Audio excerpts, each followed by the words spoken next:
मेरी class 10th NEET JEE के students, आज हम आपको कुछ ऐसे इम्पॉर्टेंट पॉइंट्स बता रहे हैं जिनसे आपका डायरेक्ट क्वेश्चन बनता है। जैसे एक M+2 आयन का इलेक्ट्रॉनिक कॉन्फ़िगरेशन दिया हुआ है 2814, उसका मास गिवन है 56, तो नंबर ऑफ न्यूट्रॉन कितने होंगे और नंबर ऑफ न्यूट्रॉन किस में होते हैं? न्यूक्लियस में। तो सबसे पहले देखो, ये M+2 है, इसमें कितने इलेक्ट्रॉन हैं? 2 + 8 + 14 यानी 24, और +2 चार्ज है, इसका मतलब 2 इलेक्ट्रॉन निकल चुके हैं, यानी प्रोटॉन इसमें 2 ज़्यादा हैं, तो प्रोटॉन का नंबर होगा 2 + 8 + 14 + 2। तो इस तरह से इलेक्ट्रॉन में 2 और ऐड होगा, क्योंकि +2 चार्ज का मतलब है 2 इलेक्ट्रॉन निकले हुए हैं। तो टोटल इलेक्ट्रॉन तो आ जाएंगे 26 और प्रोटॉन भी 26, और एटॉमिक मास है 56।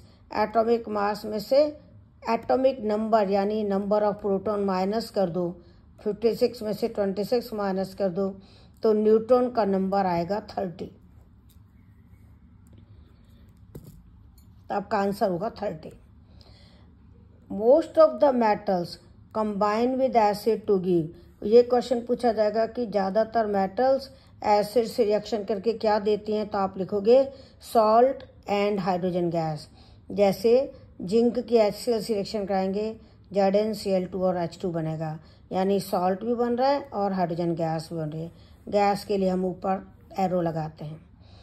एम्फोटेरिक ऑक्साइड कौन कौन से हैं, ये बहुत पूछा जाता है एग्जाम में।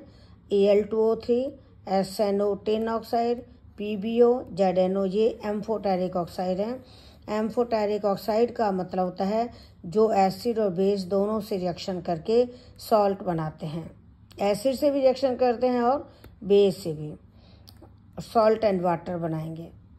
एक इस तरह का क्वेश्चन आता है एग्जाम में, इसको न्यूक्लियर रिएक्शन कहते हैं, यानी 13 एल्युमिनियम 27 पर अल्फा पार्टिकल होता है 2 हीलियम 4, इस अल्फा पार्टिकल का बम्बार्डमेंट किया तो 15 फास्फोरस 30 बना और प्लस कोई पार्टिकल निकला। तो हमको ये देखना है कि यहाँ कौन सा पार्टिकल निकला है।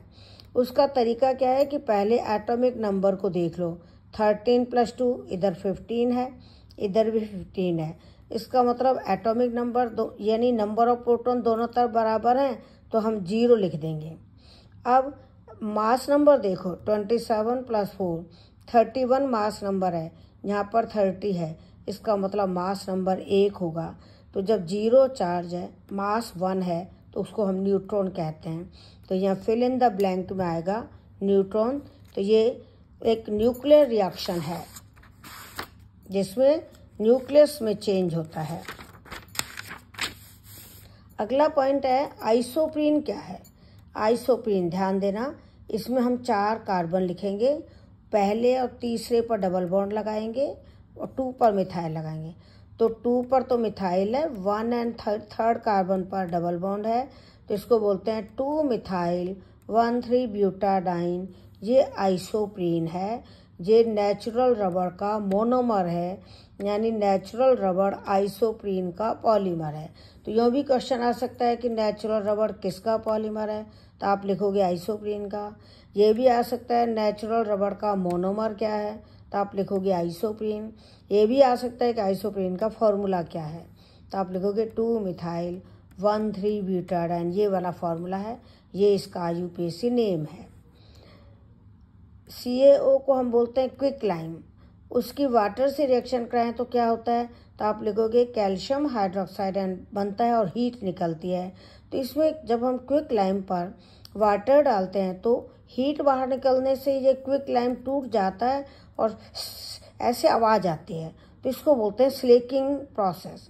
और ये जो कैल्शियम हाइड्रोक्साइड है, ये स्लेक्ड लाइम है। पहला क्वेश्चन बना क्विक लाइम क्या है, CaO। फिर बना सिलेक्ट लाइम क्या है, CaOH का होल ट्वाइस।